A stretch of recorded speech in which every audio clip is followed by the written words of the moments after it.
Bonjour, eh bien comme vous pouvez le voir, en avant-première, le logo et l'affiche du PAVS, le Paris Audio Video Show 2022, qui cette année se tiendra le samedi 5 et dimanche 6 novembre 2022 au Palais des Congrès à Paris.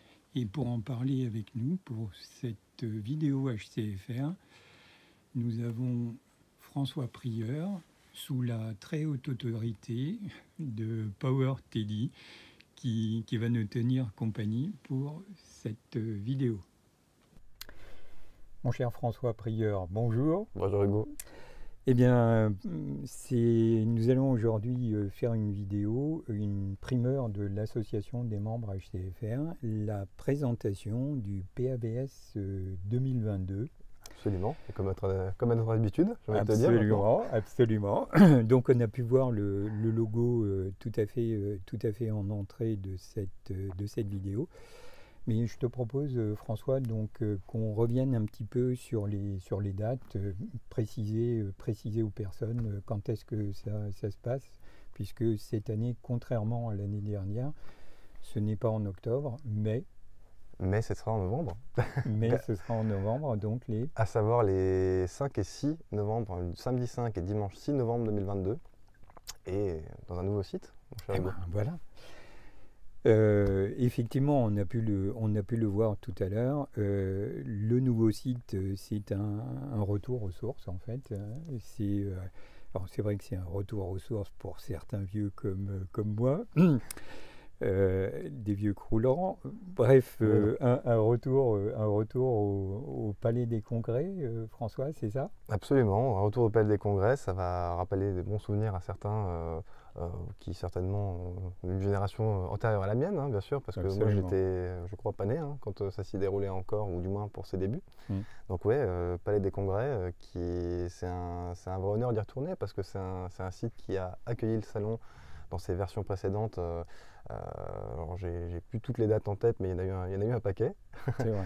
Et c'est un site qui nous tient à cœur aujourd'hui, où le salon a volonté à se développer davantage, à accueillir davantage d'exposants, plus de marques françaises, plein de choses. En tout cas, voilà, le Palais des Congrès se montrait comme tout indiqué pour accueillir le salon, et qui permet notamment plusieurs choses qui vont servir l'événement et faire plaisir, je pense, au public.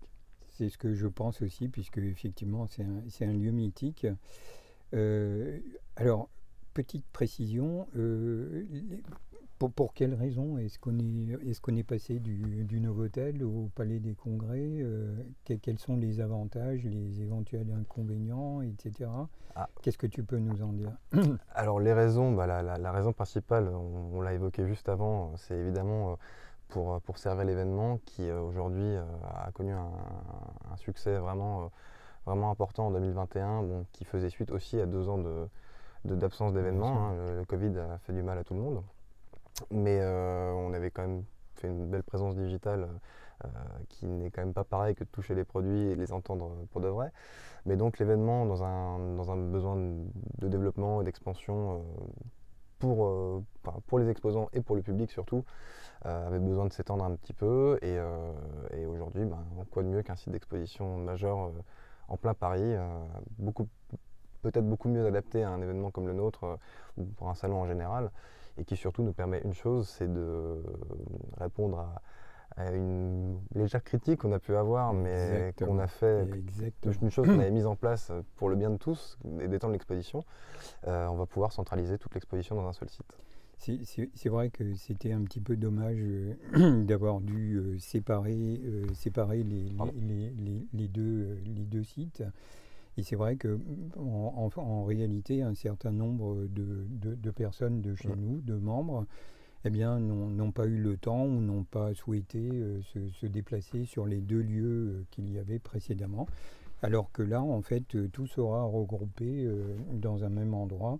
Donc il y aura deux niveaux, c'est bien ça? C'est voilà, ce que tu m'as dit? C'est ça, il y aura un grand niveau principal qui va centraliser une partie des plus gros stands avec des plus grosses salles tout autour. En fait, le Palais des Congrès a un tracé assez atypique puisqu'il est construit autour du grand amphithéâtre principal. Donc, cet espace-là va réunir beaucoup de grands stands et une très grande surface statique, bien plus importante qu'on avait jusqu'alors sur le Paris de Vidéo Show dans ses éditions précédentes. On va totaliser en tout, si je ne me trompe pas, plus de 5500 mètres carrés d'exposition. 5500 mètres carrés d'exposition. Ah oui, c'est vraiment une évolution là. Ah oui, c'est quasiment une dimension, une troisième dimension, on va dire ça comme ça. Ouais. En tout cas, c'est pour le bien, c'est pour pouvoir accueillir plus d'acteurs, parce qu'il faut bien représenter davantage notre industrie. Il y a beaucoup d'acteurs qui, faute de place, n'ont pas pu participer aux éditions précédentes. Et c'est des gens qu'on a envie de voir parce qu'ils font partie du paysage et qu'on a vraiment eu l'ambition de recréer un événement majeur pour notre métier et notre passion en France, voilà, que ce soit celle de l'image ou celle du son. Voilà, je trouvais ça important de pouvoir accueillir davantage de monde et faire ça le faire pour le public et les passionnés. Passion. Quand tu nous tiens. On n'est d'ailleurs pas n'importe où. Exactement. François, donc c'est les débuts de la préparation. Est-ce que tu peux d'ores et déjà, au niveau de ces esquisses, nous donner un petit peu en primeur pour HCFR, quels sont les marques, les thèmes, qu'est-ce que tu penses qu'il sera mis en avant, etc. Oui, je peux faire ça, je crois. Eh ben, je t'en prie, vas-y. Je vais juste ajouter quelque chose parce que tu m'as posé une question à laquelle je n'ai répondu qu'à moitié, parce que tu m'as parlé de la configuration du site et je t'ai parlé d'un niveau, mais il y en a également un deuxième qui sera en fait en surplomb, qui se présente comme des mezzanines qui vont s'ouvrir sur la surface d'exposition, donc ça va vraiment faire une grande zone dédiée troisième dimension. Voilà, une troisième dimension, comme tu l'as dit. Et voilà. Et ensuite, pour donner une petite avant-première sur les marques présentes, bon, je pense que certains s'y attendent et il y aura. On ne peut pas dire que c'est une surprise, mais évidemment, les plus grands seront là. Hein. On les connaît tous. Il n'y a pas d'ordre de préférence, mais on pense bien sûr à Focal, on pense à Yamaha, on pense à Klipsch. On pense à Kef, qui sera de retour d'ailleurs. Et Ellipson aussi. Et Ellipson, bien sûr, qui sera ici, sous l'égide de l'industrie. On aura bien sûr le groupe qu'il faut appeler maintenant Massimo, si je ne me trompe pas, ex-Sound United. Absolument. Voilà, qui réunit aujourd'hui quand même des excellentes marques, à savoir Bowers & Wilkins, Denon, Marantz. C'est devenu un géant. Voilà, c'est devenu un très grand consortium. Et puis, bien sûr, on parle de ces entités-là, mais il ne faut surtout pas oublier de faire Cocorico. Qu'est-ce que tu en penses, Hugo ? Absolument, et je pense même qu'on peut faire doublement Cocorico avec ce qui est prévu, parce qu'effectivement, il y a quasiment tous les grands acteurs, tous les grands constructeurs français seront là. On ne va pas les nommer tous, parce que quelque part, on sera sûr d'en oublier certains. Mais encore une fois, ce que l'on peut dire, c'est que vraiment... Tu as cité Focal tout à l'heure, donc voilà, et puis Triangle, JMR, Atoll. Atoll, voilà, ça y est, on est parti. Trinov, Waterfall, Storm Audio, Waterfall. On a quand même la chance d'avoir un paysage dans la technique et dans l'audio en France sur lequel on peut être, je crois, assez fier parce qu'à chaque fois, ce sont des fers de lance. C'est vraiment on est des aboutissements techniques qui sont reconnus dans le monde entier. Je pense qu'il faut le saluer pour ça. Et l'ambition de refaire un salon majeur en France, elle vient aussi de là. C'est vrai.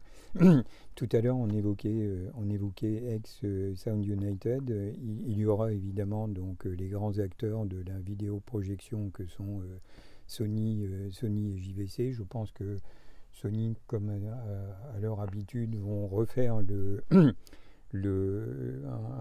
un espace dédié avec les partenaires Extreme Screen, on a oublié de les citer, bien sûr. De les citer, donc Sony, Extreme Screen, Waterfall qu'on a oublié. Alors c'est vrai qu'ils avaient fait un très joli stand l'année dernière et Je ne peux pas en avoir la certitude encore parce que c'est en discussion aussi, je pense, de leur côté. Je ne peux pas aujourd'hui te dire si ça sera exactement la même chose, mais j'ai de bonnes chances de croire que ça sera le cas. Eh ben, Sony, si vous nous entendez, Maxime, puisque on vous salue. Voilà, on vous salue, on te dit coucou et on espère vraiment que vous serez là. De la même façon, Arnaud Laborie, Trinov, etc. Enfin bon, bref. Voilà. Que des gens qu'on aime bien. Exactement, que des gens qu'on aime bien.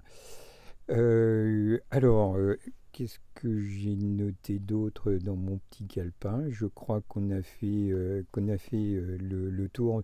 Est-ce que tu veux à nouveau nous rappeler, François, s'il te plaît, donc les dates? Oui, ça sera le 5 et le 6 novembre 2022, pour une fois. Mais exactement. Voilà, on s'éloigne un petit peu du mois d'octobre qui était notre date habituelle, mais pour la bonne cause. Et puis voilà, mois de novembre, un petit peu avant les périodes d'achat, j'ai envie de dire. Ça sera Noël avant l'heure. Exactement. Et encore une fois, voilà, on va terminer là cette vidéo donc, qui est dédiée au PAVS 2022. Donc je le répète à nouveau, le samedi 5 et le dimanche 6 novembre 2022. Au Palais des Congrès à Paris. Et François, merci beaucoup. Je t'en prie, Hugo. Et comme d'hab, à bientôt. À bientôt. Et puis de toute façon, je pense qu'on te verra très certainement sur l'événement. Ah mais absolument. L'association des membres HCFR, oui. bien sûr. Comme chaque année, on sera présent. Encore une fois, j'espère que tu pourras nous trouver une petite place où on pourra voilà. C'est déjà prévu. Et je peux d'ores et déjà le dire ici, l'association des membres HCFR disposera d'un certain nombre d'entrées gratuites qui seront disponibles sur demande. Ne nous écrivez pas tout de suite, s'il vous plaît, c'est beaucoup trop tôt. Et de toute façon, les invitations ne sont pas encore imprimées. Mais dans tous les cas, on fera quelque chose au moins aussi bien que ce que l'on a essayé de faire et ce que l'on a réussi surtout à faire en 2021. C'était une très très belle édition, mais on va faire mieux. On va essayer. François, merci beaucoup et à bientôt. Au revoir. A stranger to excuses, burned me once or twice.